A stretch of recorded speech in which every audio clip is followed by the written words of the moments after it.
हाँ जी, probability distribution start कर रहे हैं।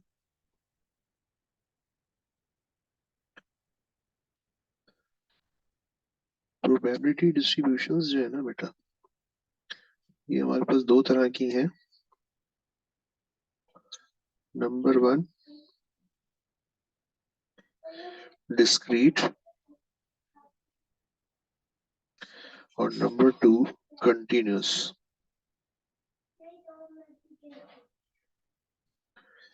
डिस्क्रीट प्रोबेबिलिटी डिस्ट्रीब्यूशंस में हमारे पास है number one binomial,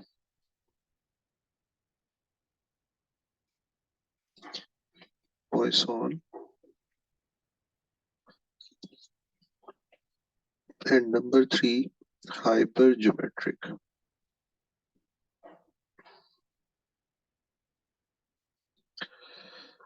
hyper hyper geometric. और कंटिन्यूस में हमारे पास है नॉर्मल डिस्ट्रीब्यूशन। ठीक है जी, तो आज हम इनको डिस्कस करेंगे और इनमें आज सबसे पहले हम डिस्कस करेंगे बाइनोमियल को।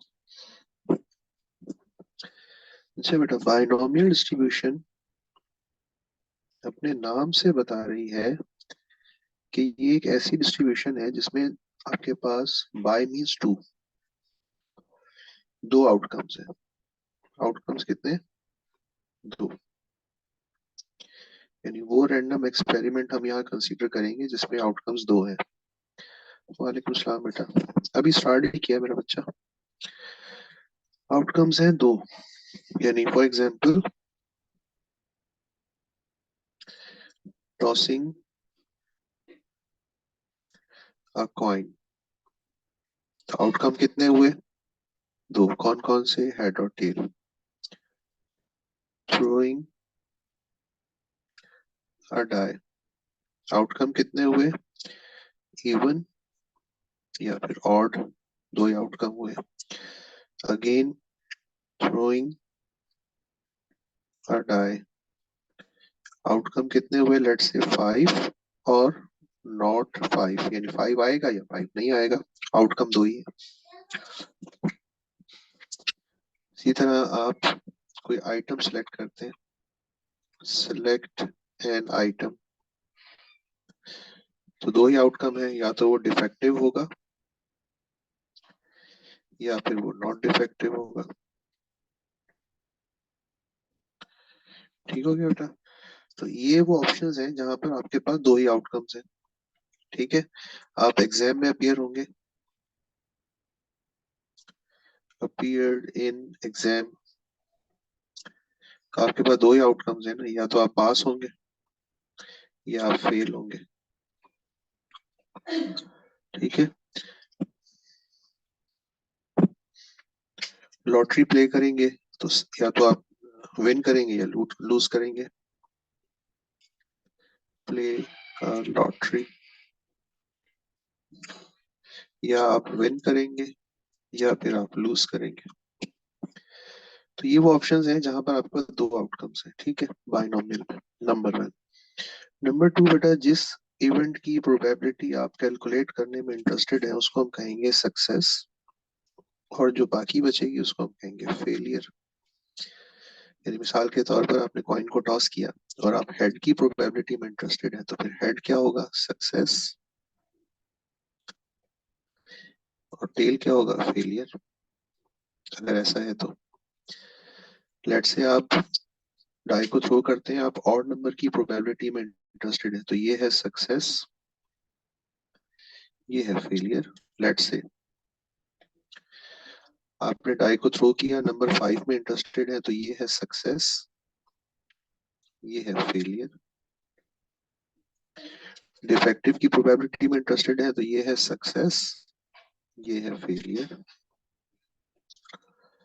पास होने की प्रोबेबिलिटी में इंटरेस्टेड है, तो ये सक्सेस है, ये फेलियर है। तो दो में से जिसमें इंटरेस्टेड होंगे वो सक्सेस बन जाएगा, दूसरा फेलियर हो जाएगा। सक्सेस को हम यहाँ पे सिंबॉलिकली लिखते हैं पी, और फेलियर को हम यहाँ सिंबॉलिकली लिखते हैं क्यू। तो बाइनोमियल डिस्ट्रीब्यूशन में हम हमारे पास दो आउटकम्स होंगे। उन दो आउटकम्स में जिस इवेंट की प्रोबेबिलिटी कैलकुलेट करने में हम इंटरेस्टेड हैं उसको हम कहेंगे सक्सेस, और जो दूसरा है उसको हम कहेंगे फेलियर। एक बात। अच्छा, दूसरी चीज ये बेटा,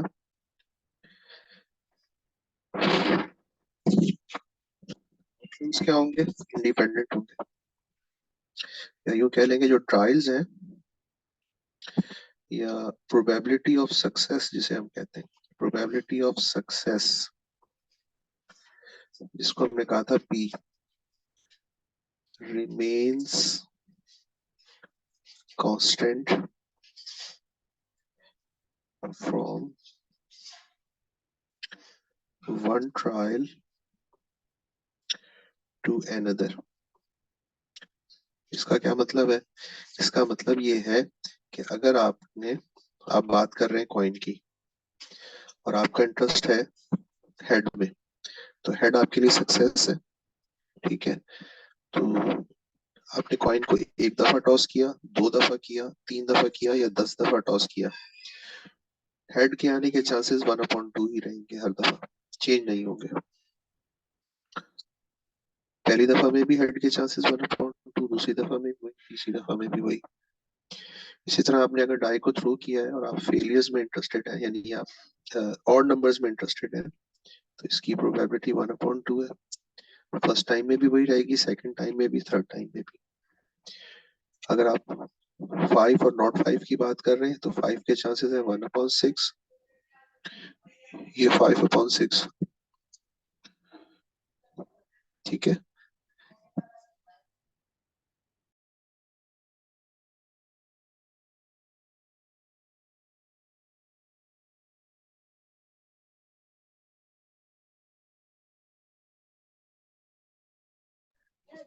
ओके, ये बात समझ में आ रही है बेटा?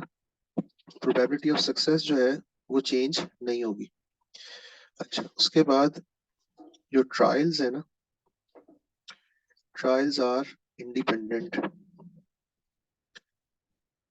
ट्रायल्स कब इंडिपेंडेंट होते हैं? जब सिलेक्शन जो है ना वो विद रिप्लेसमेंट मेथड से हो रही हो, विद रिप्लेसमेंट मेथड से हो रही हो। ट्रायल्स क्या हो रहे हो? ट्रायल्स कब इंडिपेंडेंट होते हैं? जब सिलेक्शन विद रिप्लेसमेंट मेथड से हो रही हो। तो बाइनोमियल अप्लाई करने के लिए पहली चीज ये है कि आउटकम्स दो होने चाहिए। उन दो में से हम सक्सेस उसको कहेंगे जिसकी प्रोबेबिलिटी कैलकुलेट करने में हम इंटरेस्टेड है, जो बाकी बचेगा वो फेलियर हो जाएगा। प्रोबेबिलिटी ऑफ सक्सेस जो है वो रिमेन्स कांस्टेंट है from one trial to another. जितनी दफा भी आप ट्रायल को रिपीट करेंगे प्रोबेबिलिटी ऑफ सक्सेस चेंज नहीं होगी। दूसरी कंडीशन।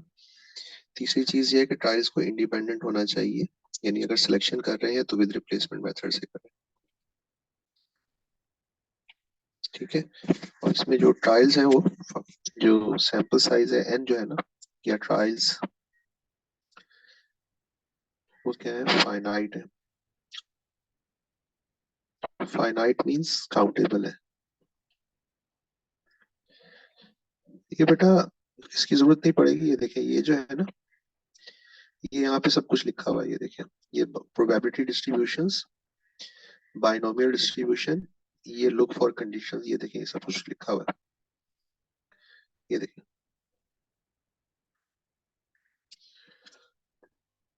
ये आपके पास जो नोटबुक है उसमें है that there are fixed number of trials. Each trial has two possible outcomes: success जिसको हमने P कहा, और failure that is Q. The probability of success P is the same for each trial. The trials are independent, meaning the outcome of one trial doesn't influence the outcome of any other trial. In other words, selection is with replacement. अच्छा, अब इसके बाद बेटा हम इसका formula लिखते हैं। वो है n combination x into p raised to the power x into q raised to the power n minus x। ठीक है, अच्छा अब इसमें x क्या चीज है? 0, 1, 2, 3 up to n। x क्या चीज होती है बेटा? x होता है number of successes in n trials. n trials के अंदर नंबर ऑफ सक्सेसेस। ठीक है।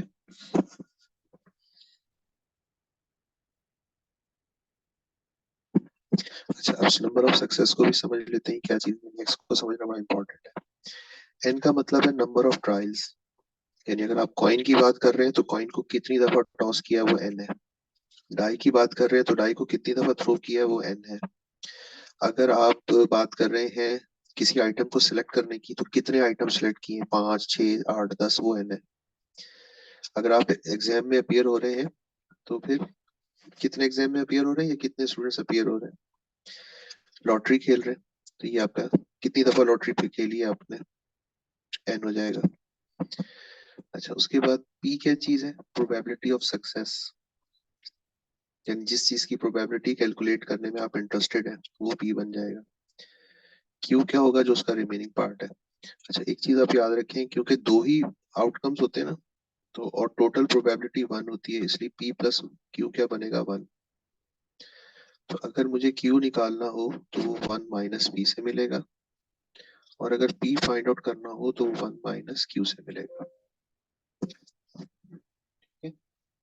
दोनों में से कोई एक चीज मुझे मिल जाएगी तो दूसरी में 1 में से माइनस करके निकाल लूंगा।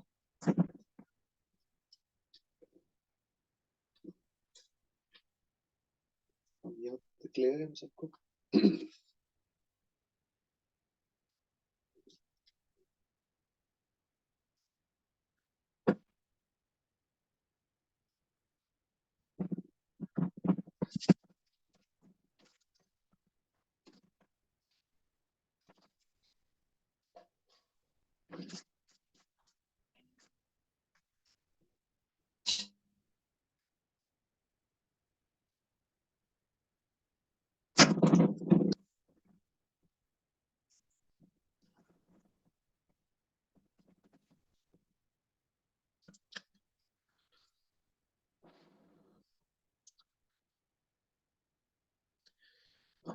फॉर्मूला बेटा n कॉम्बिनेशन x। n का मतलब है नंबर ऑफ ट्रायल, p का मतलब है प्रोबेबिलिटी ऑफ सक्सेस, q का मतलब है प्रोबेबिलिटी ऑफ फेलियर। अच्छा, ये जो x है, यहाँ पर जो कॉम्बिनेशन में हम x लिख रहे होंगे यही p की पावर बन रहा है, और q की पावर इन दोनों का डिफरेंस बन रहा है। ये भी देख लें। ठीक है।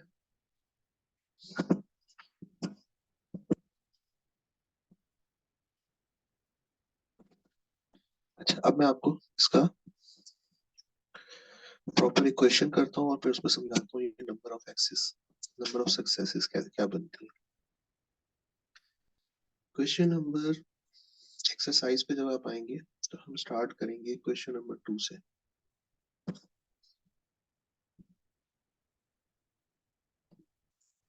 क्या कहता है? Hospital records show that of patients suffering from a certain disease 75% die of it। अच्छा, अगर एक चीज नोटिस करें यहाँ पे, खुदा ना खास्ता इस दुनिया से चले जाने की जो प्रोबेबिलिटी है उस बीमारी की वजह से वो 75% है, तो रिकवर करने की प्रोबेबिलिटी क्या होगी बेटा? 1 माइनस 0.75 इक्वल्स टू 0.25। ऐसा ही होगा। दो ही चांस है ना, खुदा ना खास्ता दुनिया से चले जाएंगे या रह जाएंगे। अच्छा, अभी हमने पी और क्यू डिसाइड नहीं किया है, क्वेश्चन को आगे पढ़ते हैं।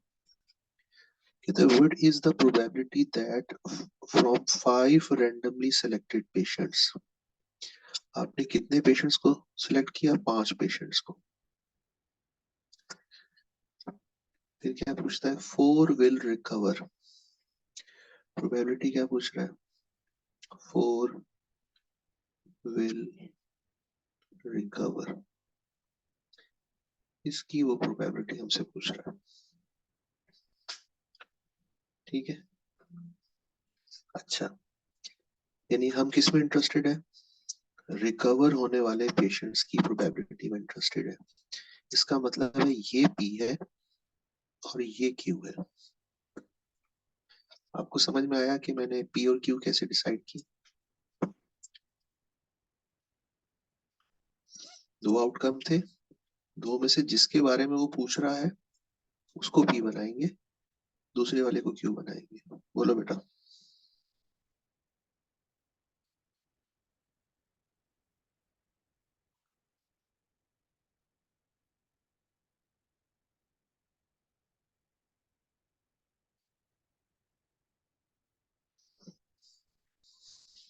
ओके, अच्छा, अब अगर n की वैल्यू 5 है तो x क्या होगा? x होगा 0, 1, 2, 3, 4 एंड 5। याद रखें कि n हमेशा x हमेशा 0 से स्टार्ट होकर n तक जाएगा। यानी n 5 है तो x 0 से स्टार्ट होगा 5 तक जाएगा। अब इस x का मतलब क्या है? लेट्स से हम यहाँ पे लिखते हैं x इज इक्वल टू 0, तो हम कहेंगे no patient recovers. x is equal to 0 का मतलब ये है, यानी हम ये कह रहे हैं कि अगर हम 5 पेशेंट सिलेक्ट करें तो हो सकता है कोई भी पेशेंट रिकवर ना करे। अच्छा, x इज इक्वल टू 1 का मतलब क्या होगा? 1 पेशेंट रिकवर्स, यानी इसका मतलब ये है कि हो सकता है 5 में से एक पेशेंट रिकवर कर जाए। Two two patient recover, three three patients recover and so on. ये समझ में आ रही है बेटा x का क्या मतलब है? यानी x का मतलब ये होता है कि वो जो हमारा सैंपल साइज है, सक्सेस जो है वो कितनी दफा पॉसिबल है। सैंपल साइज में सक्सेस कितनी दफा पॉसिबल है। 0 का मतलब है हो सकता है एक दफा भी ना हो सक्सेस, यानी एक दफा भी एक भी पेशेंट रिकवर ना करे। 1 का मतलब एक पेशेंट रिकवर कर जाए, दो पेशेंट रिकवर कर जाए, तीन कर जाए, चार कर जाए, हो सकता है पांचों के पांचों रिकवर कर जाए। तो ये होता है x, यानी number of successes in and trials. वो किसके बारे में पूछ रहा है? 4 पेशेंट्स के बारे में। तो हम क्या करेंगे? x is equal to 4 calculate करेंगे। अच्छा, मैं आपके रेफरेंस के लिए यहाँ पे फॉर्मूला लिख देता हूँ दोबारा। n combination x p raise to the power x into q raise to the power n minus x। अच्छा जी, इस केस में n कितना है? 5, x की वैल्यू है 4, p की वैल्यू है 0.25। जो यहाँ x की वैल्यू होगी वही इस p की पावर बनेगी। q है 0.75, इन दोनों का जो डिफरेंस है वो यहाँ पर उसकी पावर बन जाएगी। कैलकुलेट करें।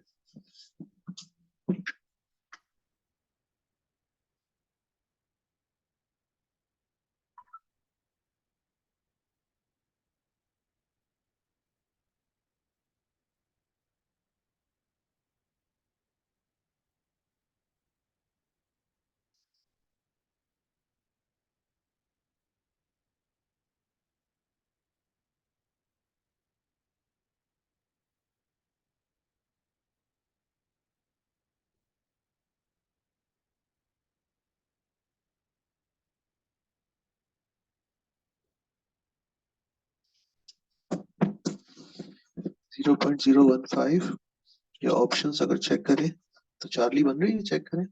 15/1025।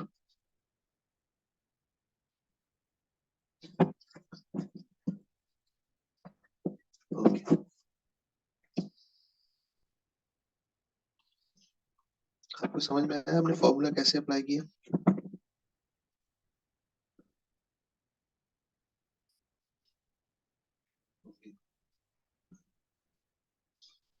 क्वेश्चन नंबर 3 पे चलते हैं। क्वेश्चन नंबर 3 है बेटा, कहता है blind folded marksman finds that on average he hits the target 4 times out of 5। यानी जब वो निशाना लगाता है कितनी दफा, 5 दफा, तो टारगेट हिट हो जाता है 4 times out of 5। इसका मतलब है टारगेट मिस हो जाता है 1 time out of 5। जब 5 दफा निशाना लगाता है तो 4 दफा लग जाता है, 1 दफा मिस हो जाता है। आगे पढ़ते हैं। इफ यू फायर 4 shots, अगर वो 4 दफा निशाना लगाए, what is the probability of more than 2 hits। पहले पार्ट में क्या पूछ रहा है, more than 2 hits, more than 2 hits। हम किस चीज में इंटरेस्टेड है, टारगेट के हिट होने में। जब टारगेट के हिट होने में इंटरेस्टेड है तो ये पी है और ये क्यू है। एन की वैल्यू 4 है तो एक्स की वैल्यू होगी 0, 1, 2, 3 एंड 4। ठीक हो गया। मोर देन 2 हिट्स का मतलब है 2 से ज्यादा दफा निशाना लग जाए, यानी 3 दफा लग जाए या 4 दफा लग जाए।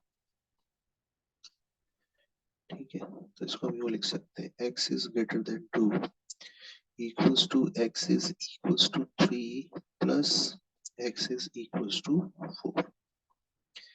यानी अब ये फॉर्मूला हमें 2 दफा अप्लाई करना है, एक दफा 3 के लिए और एक दफा 4 के लिए।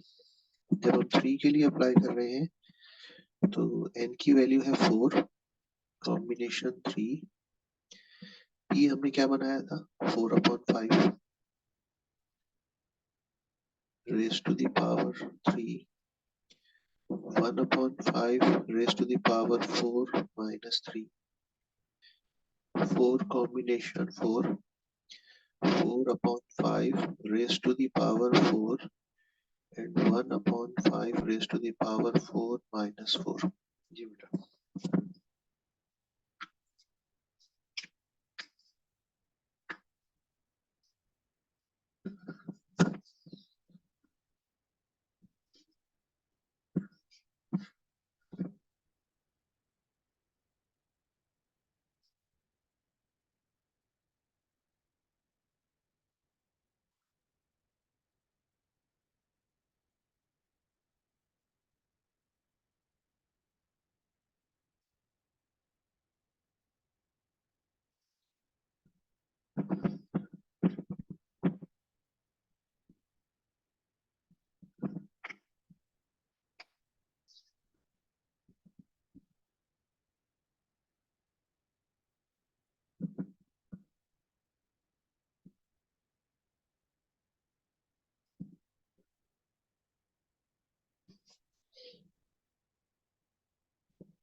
बीटा ऑप्शन,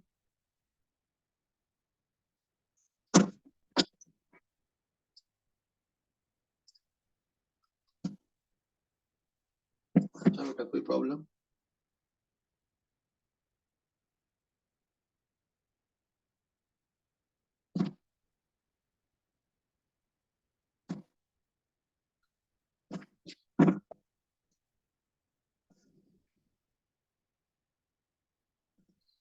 नेक्स्ट है बेटा, सेकंड पार्ट है एटलीस्ट 3 मिस।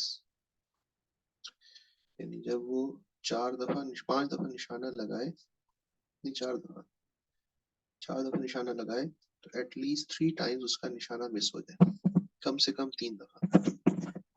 अब यहाँ पर सिचुएशन ये है बेटा कि हमारे पास टारगेट हिट होने के चांसेस थे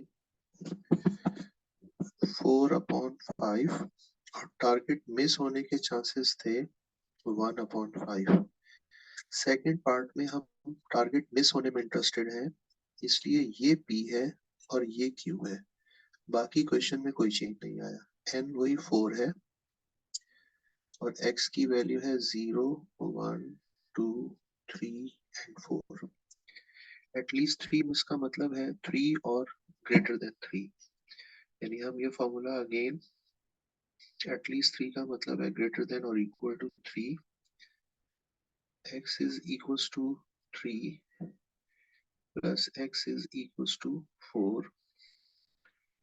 दोबारा उसी तरह दो दफा अप्लाई करेंगे, लेकिन p और q की वैल्यूज चेंज हो जाएंगी। 4 combination 3, 1/5 raised to the power 3 and 4/5 raised to the power 4 minus 3, 4 combination 4, 1/5 raised to the power 4 और 4/5 raised to the power 4 minus 4।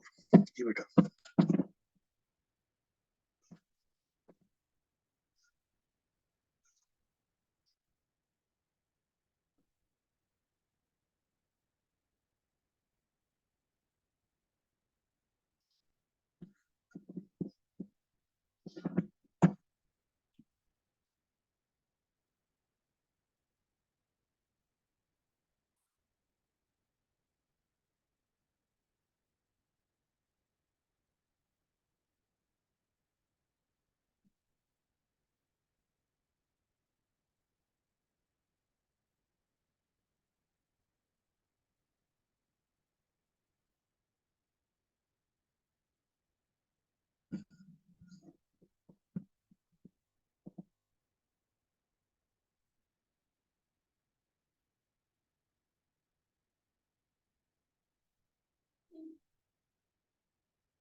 Okay जी, आपका आंसर है 0.0272 ना।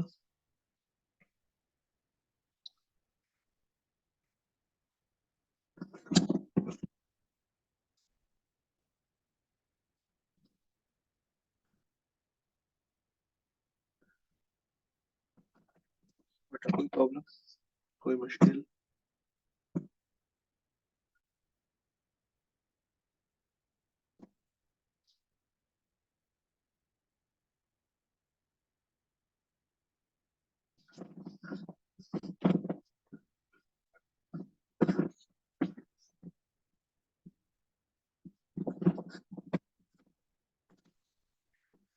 ओके जी, आगे चले।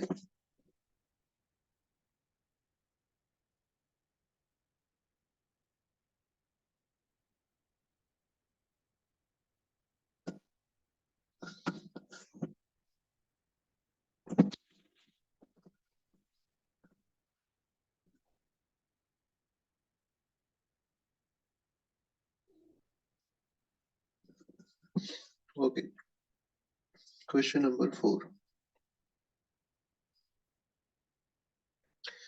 कहता है the ratio of boys to girls at birth in Singapore is quite high at 1.09:1। Question number 4, boys to girls, इसकी जो रेशियो है 1.09:1। तो यहाँ बेटा हम निकालेंगे some of ratios. Some of ratio है 1.09 प्लस 1 इज 2.09।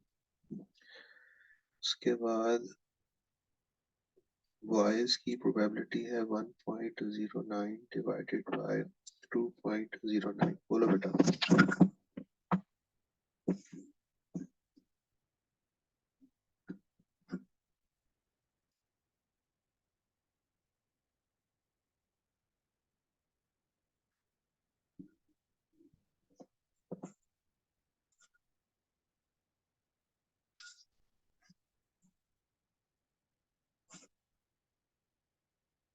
डिवाइड करके बताओ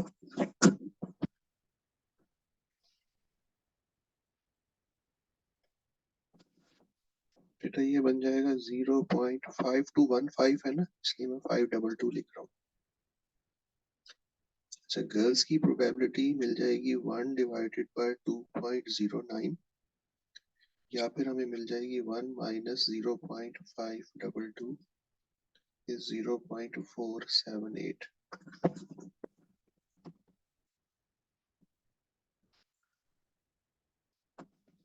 क्वेश्चन को आगे पढ़ते हैं। कहता है what proportion of Singapore families with exactly 6 children n equals to 6 will have at least 3 boys,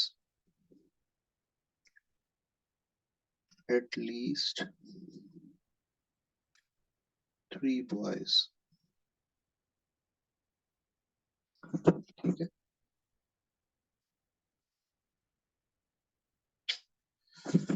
अच्छा जी, हम किस चीज में इंटरेस्टेड है? बॉयज की प्रोबेबिलिटी। तो ये हमारे लिए p है, ये हमारे लिए q है। n की वैल्यू 6 है, तो x की वैल्यू बनेगी 0 1 2 3 4 5 एंड 6। और एटलीस्ट 3 का मतलब क्या होता है पता है? एटलीस्ट 3 का मतलब है x इज ग्रेटर देन और इक्वल टू 3। यानी अब ये फॉर्मूला मुझे 4 दफा अप्लाई करना है, 3 के लिए, 4 के लिए, 5 के लिए और 6 के लिए। यानी ये यूं बन जाएगा x is equals to 3, x is equals to 4, x is equals to 5 plus x is equals to 6। जब हम 3 के लिए अप्लाई करेंगे तो 6 combination 3 0.522 raised to the power 3, 0.478 raised to the power 6 minus 3 plus 6 combination 4 0.522 raised to the power 4, 0.478 raised to the power 6 minus 4, 6 combination 5 0.522 raised to the power 5 and 0.478 raised to the power 6 minus 5, 6 combination 6 0.522 raised to the power 6 and 0.478 raised to the power 6 minus 6।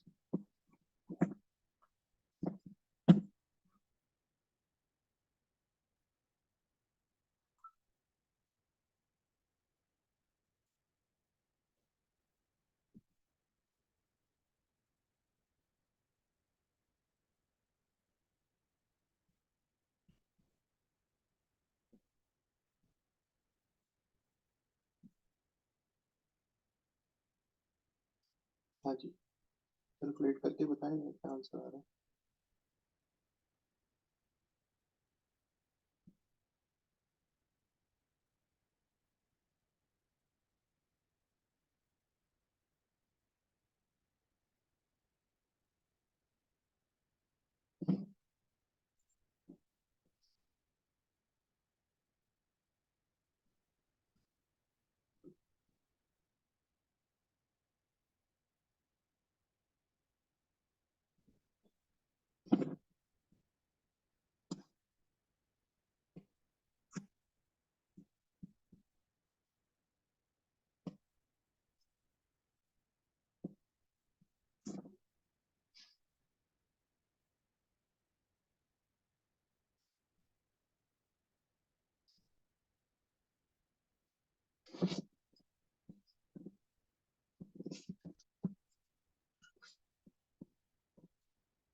जी बेटा, आपका answer आ रहा है 0.70, which is alpha.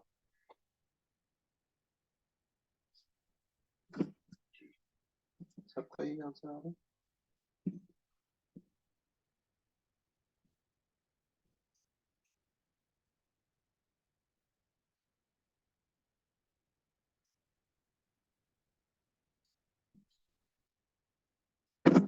अच्छा बेटा, अब इसमें आपने देखा होगा कि ये फॉर्मूला हमें जब एक आध दफा अप्लाई करना हो तो इतना मसला नहीं होता, लेकिन कुछ क्वेश्चन ऐसे होते हैं जिसमें हमें ये फॉर्मूला ज्यादा दफा अप्लाई करना पड़ा। जैसे फॉर एग्जाम्पल इसी क्वेश्चन में देखें तो हमें ये फॉर्मूला 4 दफा अप्लाई करना पड़ा है, तो ये अच्छा खासा हेक्टिक काम हो जाता है। तो हमारे पास एक शॉर्टकट की है जो इस किस्म के केसेस में हमारी हेल्प करती है।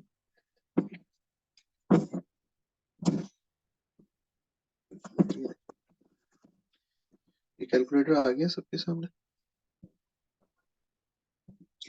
अच्छा, अब आप एक चीज नोटिस करें बेटा, और वो ये है कि जब हम ये फॉर्मूला अप्लाई कर रहे हैं, कुछ चीजें ऐसी हैं जो चेंज नहीं हो रही। मिसाल के तौर पर अब ये देखें, एन चेंज नहीं हुआ। ये फॉर्मूला मैंने 4 टाइम्स अप्लाई किया, एन चेंज नहीं हुआ, हर दफा 6 ही रहा। पी देखें, मैंने 4 दफा अप्लाई किया, पी चेंज नहीं हुआ, क्यू चेंज नहीं हुआ, सेम रह रहा है। चेंज हो रहा है तो क्या, सिर्फ एक्स। ये देखें, यहाँ 3 था, यहाँ 4 हो गया, यहाँ 5 हो गया, यहाँ 6 हो गया, बस यही चेंज आ रहा है, एक्स चेंज हो रहा है। ठीक है। अच्छा, अब आप हम काम ये कर सकते हैं कि हम इस की पे आ जाएंगे।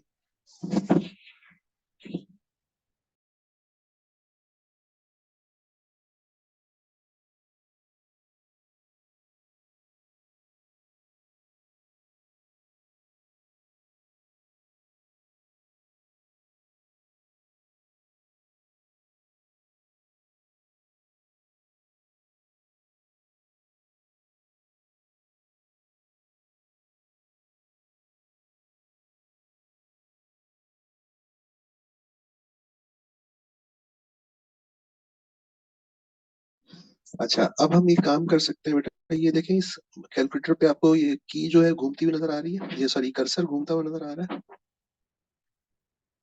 ठीक है। ये देखें, मैं ये दबा रहा हूँ शिफ्ट, और उसके बाद ये ऑन के नीचे एक की है ये वाली, ये देखिए, ये मैंने प्रेस कर दी। अच्छा, अब यहाँ पर मेरे पास इस किस्म की एक की आ गई है। इस जगह पे मुझे अपना फॉर्मूला टाइप करना है। ये देखिए कैसे करना है, ये देखिए, 6 combination x 0.522 raise to the power x 0.478 raise to the power 6 minus x। ठीक है, जो वैल्यूज फिक्स हैं वो फिक्स मैंने उनको एज इट इज लिख दिया है, जो वैल्यू चेंज हो रही थी उसकी जगह x लिखा है। अच्छा, अब उसके बाद ये देखिए बेटा, ये फॉर्मूला मैं कहाँ से स्टार्ट किया है, 3 से, फिर ये 4 हुआ, ये 5 हुआ, और फिर लास्ट में कहाँ तक हुआ, 6। तो फॉर्मूला मेरा 3 से लेके 6 तक गया है। तो यहाँ मैं लिखूंगा स्टार्टिंग वैल्यू यानी 3, और यहाँ मैं लिखूंगा एंडिंग वैल्यू यानी 6।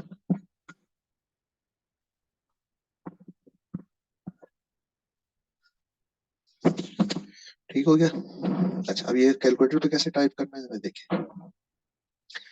ये देखें, ये 6 शिफ्ट एनसीआर यानी डिवीजन का साइन, एक्स लिखना है, वो आएगा अल्फा, और ये ब्रैकेट क्लोज है। फिर मल्टीप्लिकेशन का sign 0.522 raise to the power alpha, और ये ब्रैकेट क्लोज। फिर ये साइड वाली एरो की से नीचे आ जाओ, मल्टीप्लिकेशन का sign 0.478 raise to the power, अब यहाँ मैंने लिखना है 6 minus x, 6 minus alpha, bracket close. अब देखिए, ये मैंने ये जो दरमियान में की है ना, जहाँ पे मैं कर्सर इस वक्त घूम रहा है, ये जो राइट साइड वाली की है ना कर्सर की, इसकी सेंटर वाली की, इसको आपने यूज करना है। एक दफा प्रेस करें ये कर्सर नीचे आएगा, दूसरी दफा प्रेस करें ये वापस इधर आ जाएगा। अगर आप इसके अलावा कोई यूज करेंगे तो कर्सर आगे पीछे होगा, फिर आपको वैल्यूज फीड करने में प्रॉब्लम होगा। अच्छा, यहाँ पे मुझे लिखना है स्टार्टिंग वैल्यू यानी 3 से स्टार्ट हो रहा है, फिर यही वाली की प्रेस करूंगा और अब 6 प्रेस कर दूंगा। बस अब मुझे सिर्फ इक्वल प्रेस करना, चेक करेंगे।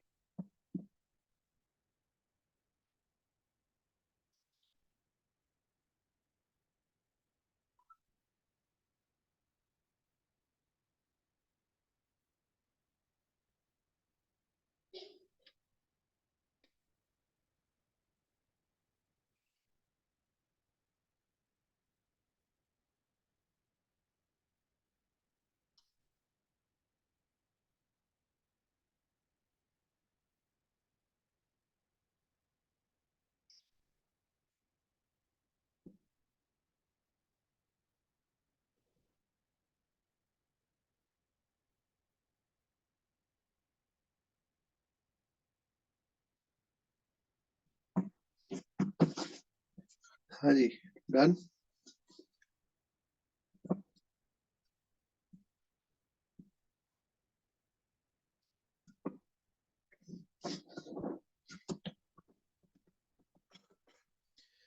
ये देख लो बेटा, सबसे पहले आप शिफ्ट, ये कर्सर तुम्हें नजर आ रहा है अजीम?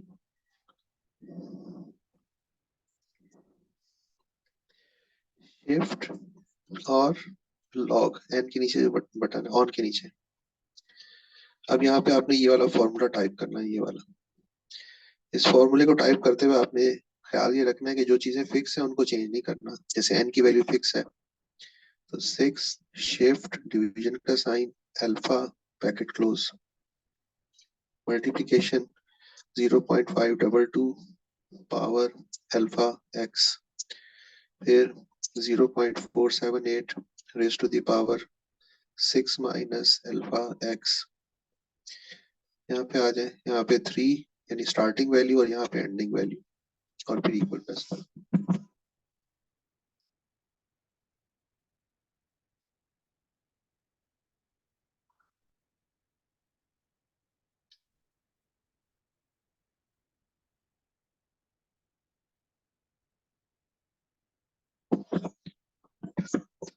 ठीक हो गया बेटा?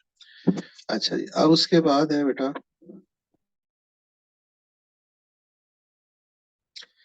Question number 5। अच्छा, एक चीज याद रखिएगा बेटा, ये फॉर्मूला हम उस वक्त अप्लाई करेंगे, यानी ये की हम उस वक्त यूज करेंगे जब हमें अपना फॉर्मूला एक से ज्यादा दफा अप्लाई करना पड़ रहा हो। सिंगल टाइम के लिए हम ये की यूज नहीं करेंगे, उसमें डायरेक्ट कैलकुलेटर में पुट करेंगे। और अगर किसी स्टेज पर हमें ये फॉर्मूला एक से ज्यादा दफा अप्लाई करना पड़ रहा है, तो हम ये वाली की यूज करेंगे। ठीक हो गया? क्वेश्चन नंबर 5 पर आते हैं। इसके दो पार्ट है। कहता है, a manufacturer of metal pistons finds that on the average 12% of his pistons are rejected because they are either oversize or undersize। ठीक है, 12% रिजेक्ट हो रहे,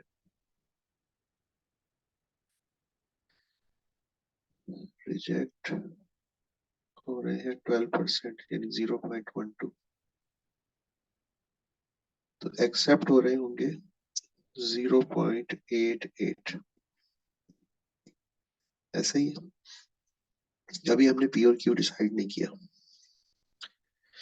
कहता है, what is the probability that a batch of 10 pistons will contain n equals to 10, no more than 2 rejects,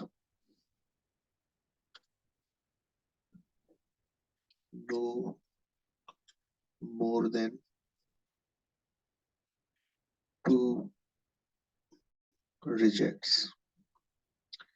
No more than 2 rejects means x is less than or equal to 2। no more than 2 का मतलब है 2 और less than 2।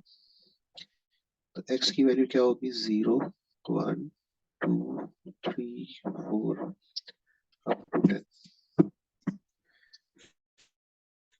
तो basically हमसे क्या पूछ रहा है? वो हमसे ये चीज पूछ रहा है, 0, 1 एंड 2। अब यहाँ पर हमें फॉर्मूला एक से ज्यादा दफा अप्लाई करना पड़ रहा है, तो हम अपनी वाली की यूज कर लेंगे।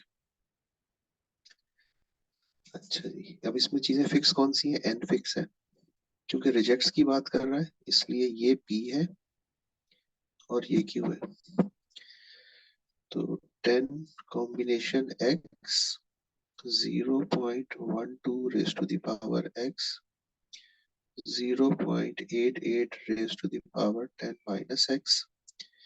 हमें जीरो से स्टार्ट करके टू तक जाना है, तो ये जीरो और ये टू.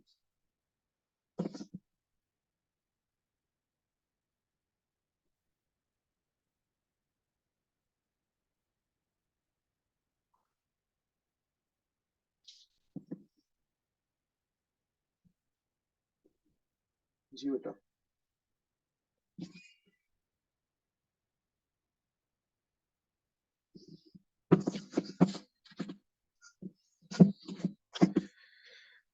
0.891 0.89 बीटा.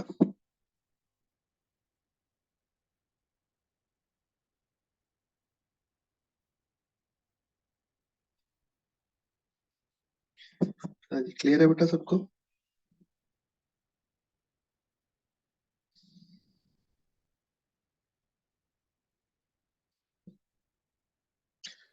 कहता है at least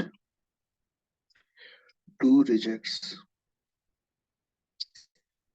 at least two reject का मतलब समझते हैं, x इज ग्रेटर देन और इक्वल टू 2.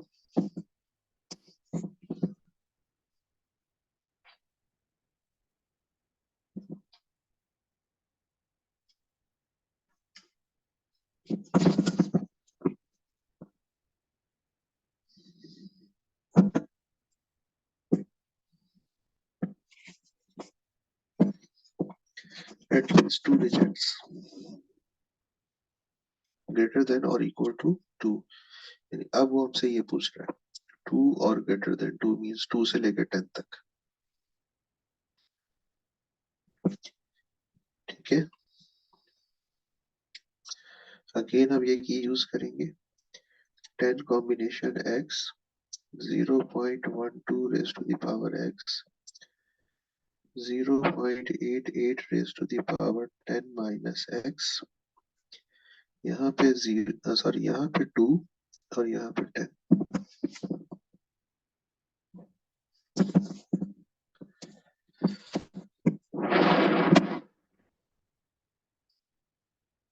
0.342.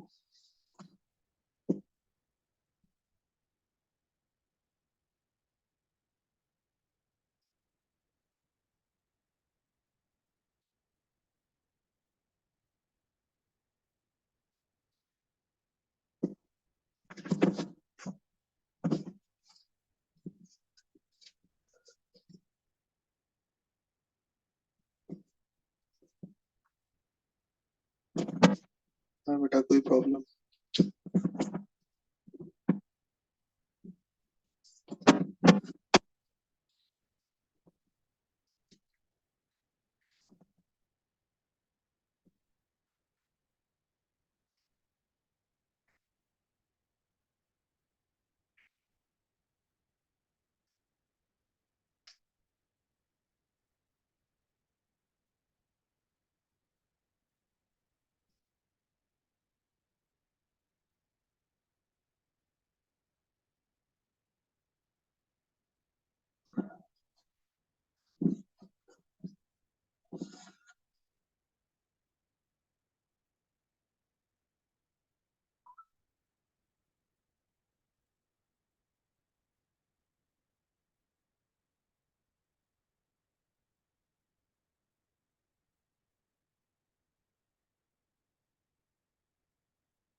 ओके बेटा, चलिए अब आ जाए आप. क्वेश्चन नंबर 6 और 7 आप लोग ट्राई करें.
6 एंड 7 बेटा।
हाँ बेटा, सबका आंसर यही है, कोई प्रॉब्लम तो नहीं है।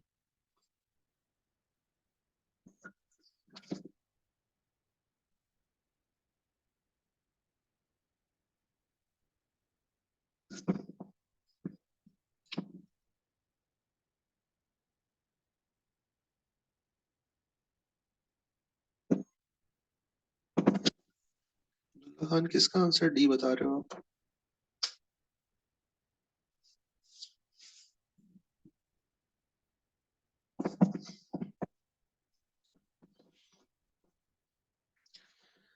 ओके, 6 का डी। ठीक है। हाँ बेटा, ये सबको क्लियर है ना?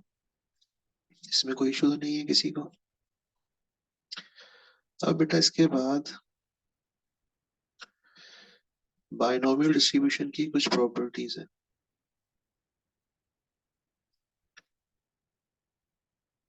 properties of binomial distribution.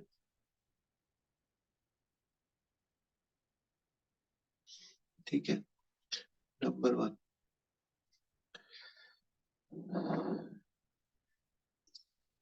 ये एक डिस्क्रीट प्रोबेबिलिटी डिस्ट्रीब्यूशन है. It is a discrete distribution, number 1. Number 2 is biparametric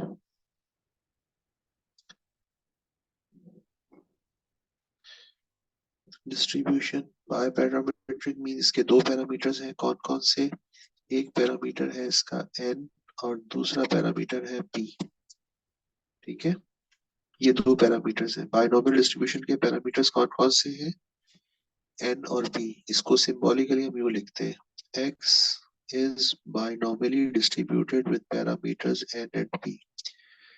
यानी ये बाइनोमियल डिस्ट्रीब्यूशन को लिखने का एक सिंबॉलिक वे है. उसके बाद बाइनोमियल डिस्ट्रीब्यूशन का जो मीन है ना, तो वो हमें मिलता है n और p से, यानी n और p को मल्टीप्लाई करने से. और बाइनोमियल डिस्ट्रीब्यूशन का जो वेरिएंस है वो हमें मिलता है n, p और q को मल्टीप्लाई करने से. ठीक है, mean n p, variance n p q. Number 4, binomial distribution का जो मीन है ना, वो हमेशा वेरिएंस से ग्रेटर आता है. बाइनोमियल डिस्ट्रीब्यूशन का मीन वेरिएंस से हमेशा ग्रेटर आएगा. अगर मीन वेरिएंस से ग्रेटर ना हो तो इसका मतलब है वो बाइनोमियल डिस्ट्रीब्यूशन नहीं है, वो कोई और चीज है.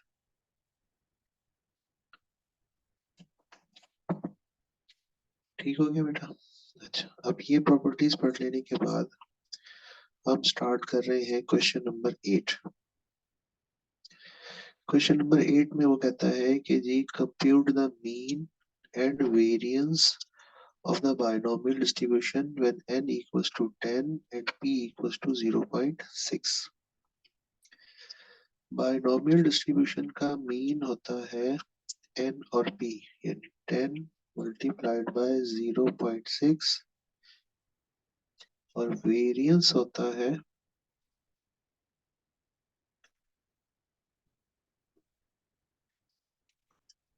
n multiplied by p multiplied by q is 2.4. तो उसने पूछा था मीन एंड वेरिएंस, तो मेरा आंसर है 6 एंड 2.4.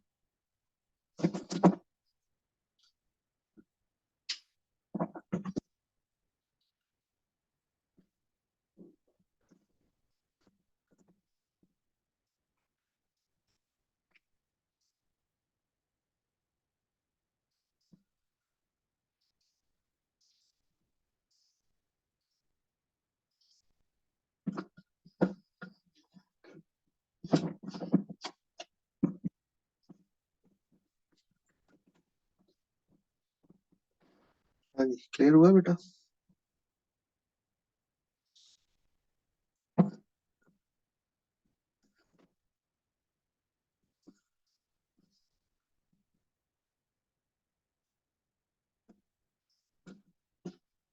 क्वेश्चन नंबर 9 देखते हैं बेटा. कहता है mean of a binomial distribution is 20 and variance is 16. Calculate n, p and q. Okay, binomial distribution ये है क्वेश्चन नंबर 9. बाइनोमियल डिस्ट्रीब्यूशन का मीन यानी इसको हम कहते हैं np, ये है 20. वेरिएंस इसको हम कहते हैं npq, ये है 16. ठीक है, ओके. और उसने हमसे पूछा है n, p एंड q, ये वैल्यूज हमने बतानी है. तो ये इक्वेशन 1, ये इक्वेशन 2. अब क्या करेंगे, इक्वेशन 1 में से ये वैल्यू यहाँ np की जगह पुट कर लेंगे। तो ये बनेगा 20 times q equals to 16 and q equals to 16 divided by 20, या फिर q की वैल्यू बनेगी 4/5। जब 4/5 q मिल गया तो p के बारे में हमें मालूम है कि वो 1 माइनस q होता है। 1 minus 4/5 is 5 minus 4/5 is 1/5। p भी मिल गया, q भी मिल गया। अब इस p की वैल्यू को हम यहाँ पुट कर देंगे इसकी जगह। n multiplied by 1/5 equals to 20 और n equals to 5 multiplied by 20 is 100। तो उसने हमसे पूछा है n, p और q। तो हमारा आंसर होना चाहिए 100, 1/5 एंड 4/5। ठीक है, तो ये हो जाएगा अल्फा।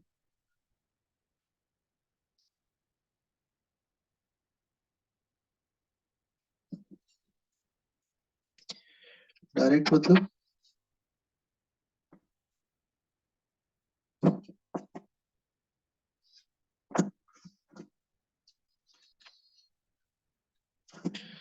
हाँ, उस तरह भी किया जा सकता है कि अगर आप ऑप्शन से मीन और वेरियंस निकाल के देखें, बिल्कुल किया जा सकता है।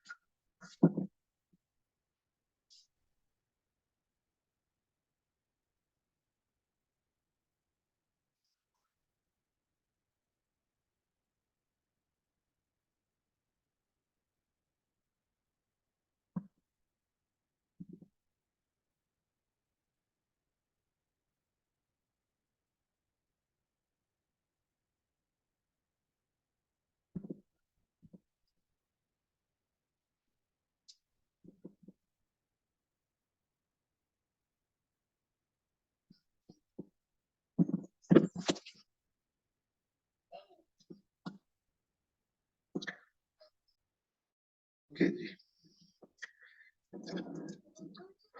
अच्छा जी, अब इसके बाद जो 10 है, 11 है, 12 है, 13, 14, ये आप लोगों के लिए, बेटा आप लोग ट्राई करें। चले शाबाश, जल्दी से।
तो देखें इसमें आपने जो है, यहाँ पर सबसे पहली चीज जो आप नोटिस करें, यहाँ पर भी बॉयज और गर्ल्स की बात हो रही है, लेकिन यहाँ पर जो है ना, कोई प्रोबेबिलिटी का हिट नहीं है। तो यहाँ पर हम बॉयज और गर्ल्स की प्रोबेबिलिटी इक्वल ले लेंगे, पहली बात, यानी 1/2 और 1/2, एक चीज। दूसरी चीज ये है बेटा कि यहाँ पर 5 चिल्ड्रन है तो n 5 हो जाएगा। अच्छा, फिर उसके बाद 4 बॉयज की प्रोबेबिलिटी कैलकुलेट करेंगे, और वो कैलकुलेट करने के बाद जो हमारा फाइनल आंसर होगा, उस फाइनल आंसर को 800 से मल्टीप्लाई कर देंगे। इतना काम करेंगे बस extra. P1/2, Q1/2, N5, x = 4 निकालें, जो आंसर आए 800 से मल्टीप्लाई कर लें।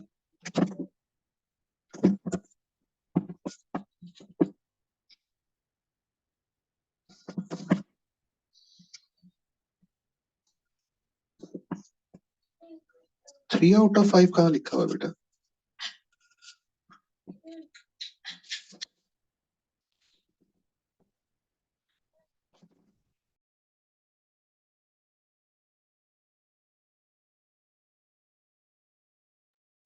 बेटा 3/5 नहीं लिखा हुआ, 3 to 5 लिखा हुआ है।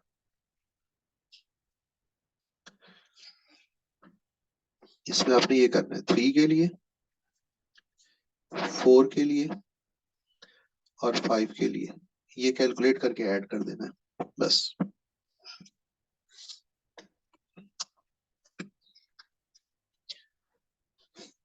हाँ जी, इसमें आपने P को लेना है 1/2, Q को लेना है 1/2, N को लेना है 5, X बनेगा 0, 1, 2, 3, 4 एंड 5।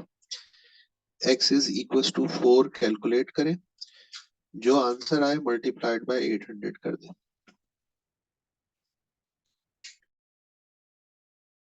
इसी तरह यहाँ पर एटलीस्ट 3 बॉयज है, x > 3 कैलकुलेट करें, जो आंसर आए उसको 800 से मल्टीप्लाई कर लें।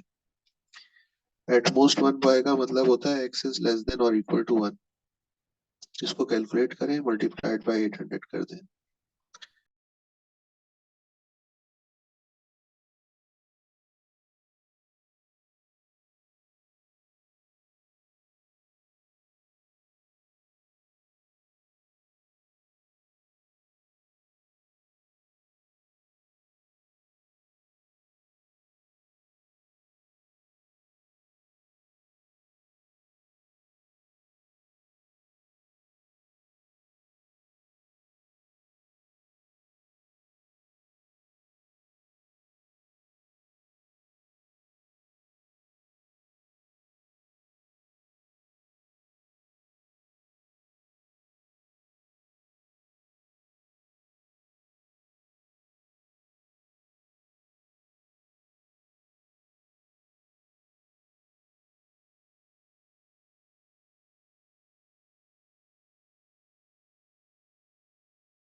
बेटा ये 2 में मैंने आपको ग्रेटर देन और इक्वल टू 3 का ये हिंट दिया है ना, टोटल है 5। तो अब आपको ये अप्लाई करना है 3 के लिए, 4 के लिए और 5 के लिए। ये देखो बेटा, तो जब फॉर्मूला एक से ज्यादा दफा अप्लाई करना हो तो हमने क्या कहा था कि यूज करेंगे। अच्छा, n है 5, 5 combination x, 1/2 raise to the power x और 1/2 raise to the power 5 minus x। ठीक है। अच्छा, अब यहाँ पे एटलीस्ट 3 है ना, 3 to 5 जाना है, तो ये 3 और ये 5 जी। जो आंसर आए वो उसको मल्टीप्लाई कर दें 800 से। यहाँ पे जो भी आंसर आए मल्टीप्लाइड बाई 800 कर दें। यहाँ पे एटमोस्ट बोला है उसने, एटमोस्ट का मतलब होता है ज्यादा से ज्यादा एक। तो यहाँ पर भी यही की यूज करेंगे, 5 combination x, 1/2 raise to the power x और 1/2 raise to the power 5 minus x। At most one का मतलब है 0 to 1। उसके बाद यहाँ पे जो आंसर है मल्टीप्लाइड बाई 800 कर दें।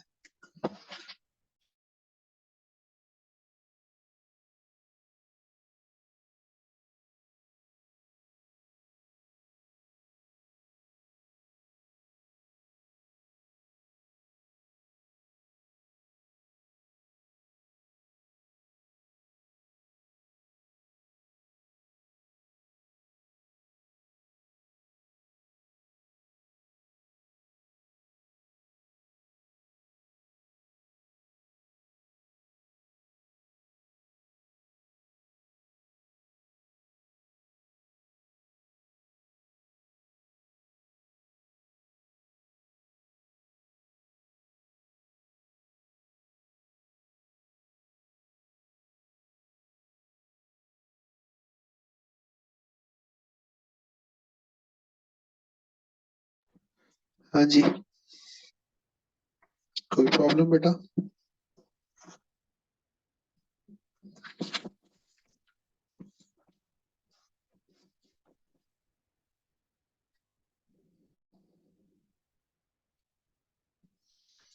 आगे चले, 12, 13 और 14।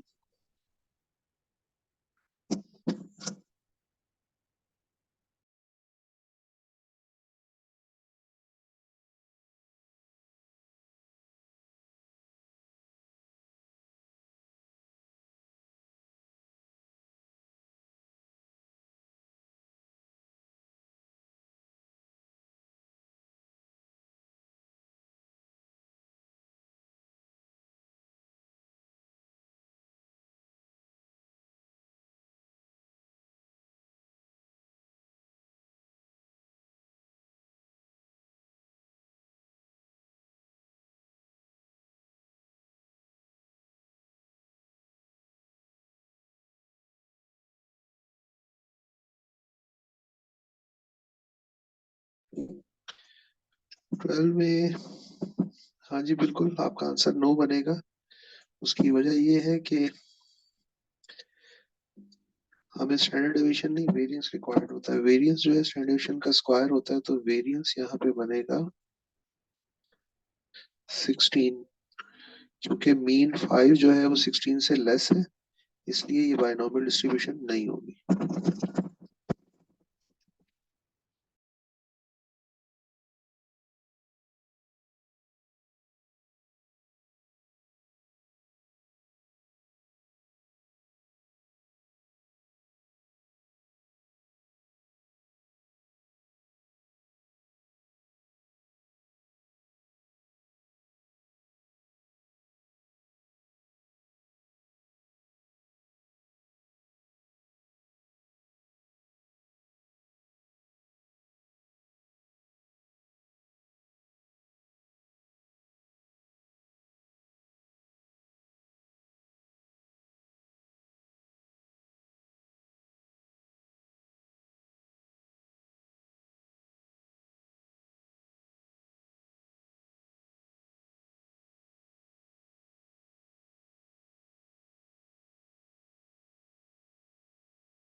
बेटा इसमें कह रहे हैं ना, passing at least 2 examinations if you take 6।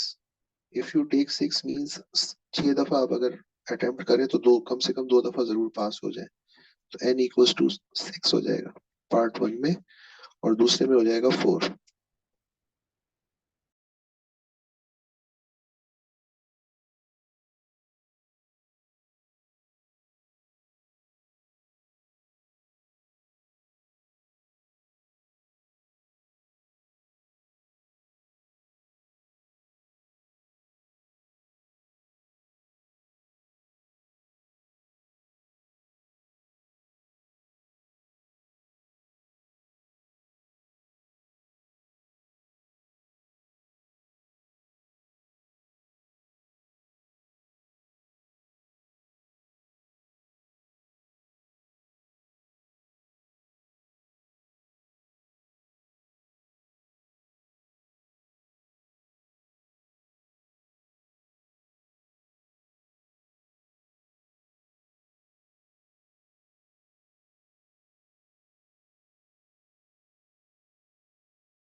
Hello, start करें बेटा। नेक्स्ट बेटा हम देखने जा रहे हैं हाइपर ज्योमेट्रिक। अच्छा देखिए, सबसे पहले तो एक चीज समझिएगा कि हाइपर ज्योमेट्रिक और बायनोमियल में ना सिर्फ एक डिफरेंस है, और वो ये है बेटा कि बायनोमियल में जो ट्रायल्स हैं वो इंडिपेंडेंट होते हैं, ठीक है, और हाइपर ज्योमेट्रिक में ट्रायल जो है वो डिपेंडेंट है, यानी वहां सिलेक्शन विद रिप्लेसमेंट थी, यहाँ विदाउट है, बाकी कोई फर्क नहीं है। There are fix number of trials, binomial में भी यही था। Each trial has two possible outcome, success और फेलियर, वहां भी यही था। फर्क ये था कि वहां सक्सेस को पी कह रहे थे और फेलियर को क्यू, यहाँ सक्सेस को के और फेलियर को एन माइनस के कह, चीज वही है। अभी भी कट रही है? अब सही आ रही है बस। मेरा मैं ये कह रहा था कि बायनोमियल और हाइपर ज्योमेट्रिक में सिर्फ एक ही डिफरेंस है, और वो ये है कि बायनोमियल में ट्रायल्स इंडिपेंडेंट थे, जबकि हाइपर ज्योमेट्रिक में ट्रायल्स डिपेंडेंट होते हैं,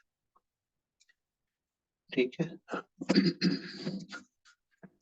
अच्छा, अब हाइपर ज्योमेट्रिक के क्वेश्चंस बेसिकली क्या है, ये वही क्वेश्चंस हैं जो हम कॉम्बिनेशंस के मेथड से सॉल्व करते हैं, यानी इसमें मुझे किसी फॉर्मूले की जरूरत नहीं है।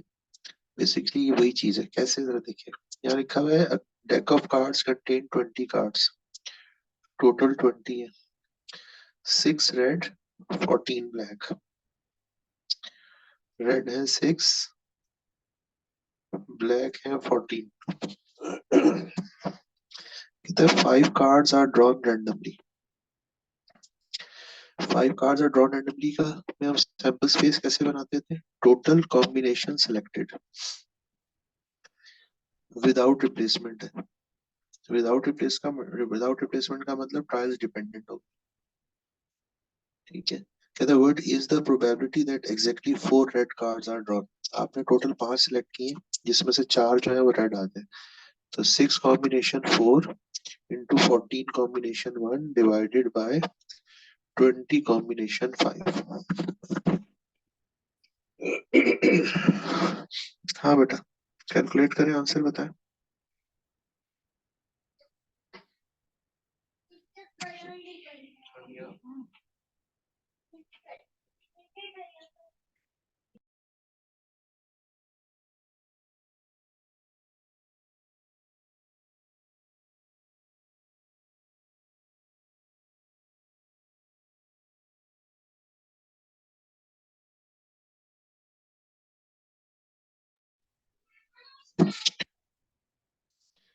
Okay ji, alpha.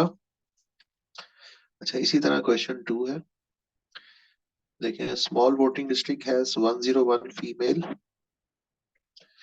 Voters and 95 male voters, तो टोटल कितने हो गए, 196।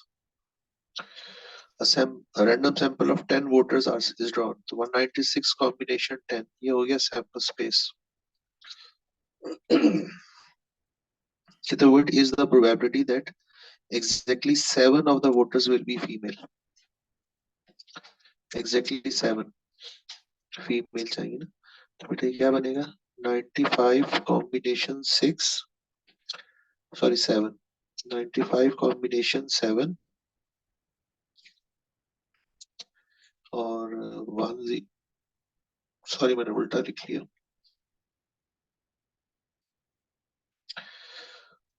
101 कॉम्बिनेशन 7, 95 कॉम्बिनेशन 3, टोटल 10 होगा ना, डिवाइडेड बाय 196 कॉम्बिनेशन 10।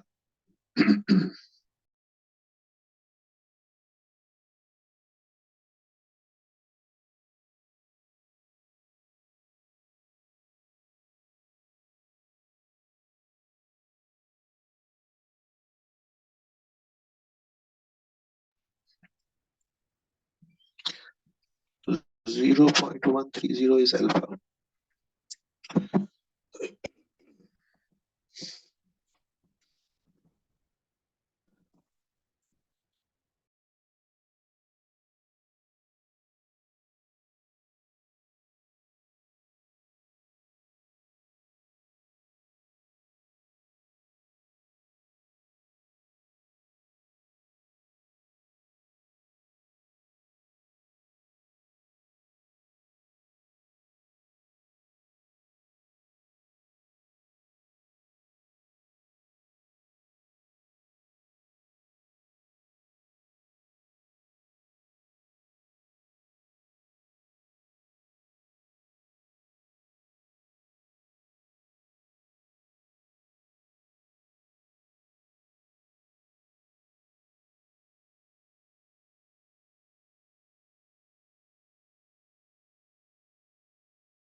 ओके बेटा, रिमेनिंग क्वेश्चंस आप लोग ट्राई करें, बिल्कुल इसी पैटर्न पे सॉल्व हो जाएंगे जैसे अभी हमने ये किए हैं, और प्लस ये के जैसे आप कॉम्बिनेशंस के क्वेश्चंस को करते हैं। ट्राई करें, जहाँ प्रॉब्लम हो मुझे मैं हेल्प कर दूंगा आपकी।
हाँ भाई, थर्ड का आंसर क्या आ रहा है? 0.8 डेल्टा।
तो कौन से क्वेश्चन का कह रहे हो आप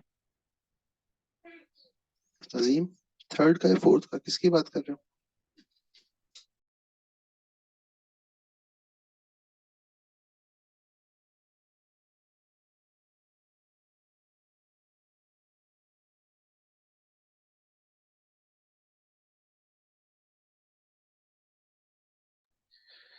देखो बेटा, टोटल 6 है जिसमें से 3 डिफेक्टिव है, 3 डिफेक्टिव है और 3 जो है वो नॉन डिफेक्टिव होंगे।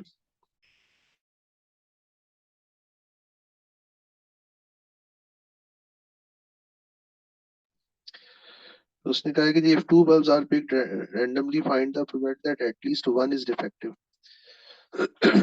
तो 3 कॉम्बिनेशन 1, 3 कॉम्बिनेशन 1, यानी एक डिफेक्टिव और एक non defective. 3 combination 2 and 3 combination 0, यानी 2 डिफेक्टिव और कोई non defective, divided by 6 combination 2।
बेटा फोर्थ में कहते हैं ना, out of 100 students qualifying an examination 35 are females, इसका मतलब है 65 मेल्स होंगे। If 10 students are selected, then the probability 6 are females। तो बेटा ये है ना 35 combination 6 into 65 combination 4 divided by 100 combination 10।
Fifth में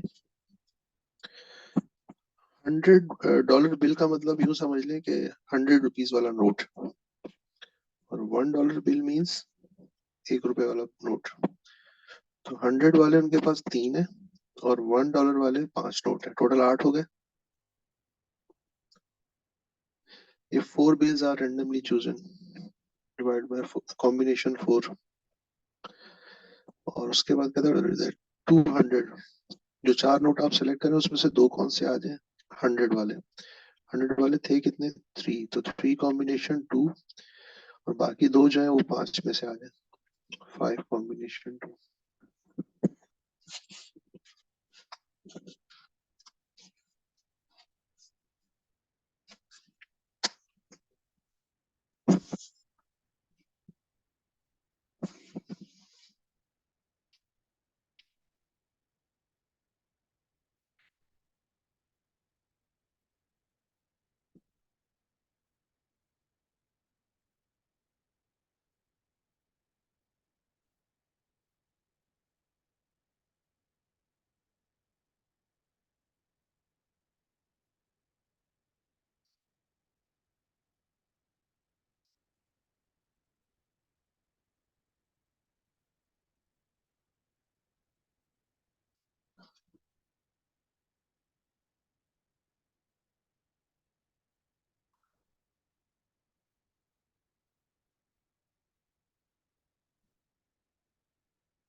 जी बेटा सही है आपका आंसर, 3/7।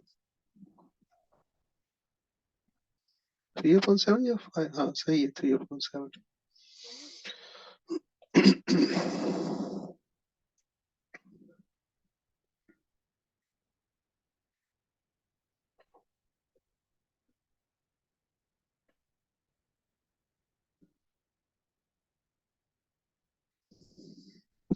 3/7 ठीक है बेटा।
हाँ जी, ये वैदुल्ला आपने 8 का आंसर बताया, 0.3। चले जी, और कोई मुश्किल तो नहीं है ना इसमें।